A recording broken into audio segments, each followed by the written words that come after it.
околностите на този сегмент се намира клисурския манастир Свети Кирил и Методий, основан през първата половина на 8 век.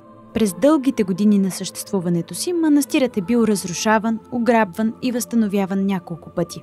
Клисурския манастир е едно от средищата за развитие на българската просвета и книжнина. В двора на манастирския комплекс има аязмо, чиято вода се смята за лековита. Свети Кирил и Методий е действащ женски манастир.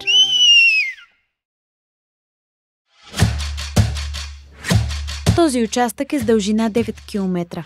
Продължаваме под заслона на Буква гора, устремени към покоряването на връх Тодорини кукли. На 14-я километър наклонът настоятелно започва да напомня за себе си. Гората свършва около 17-я километър, където започва и техничния скален участък. Апелираме за повишено внимание до преборване на върха.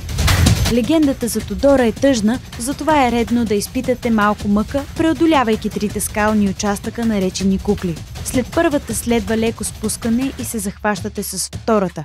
Ако условията позволяват, гледката зад вас е опияняваща и, разбира се, ако бихте се простили с няколко секунди да я видите. В добро време от тук се вижда синеещата ивица на Дунава. Отново леко спускане и започва третата, най-високата.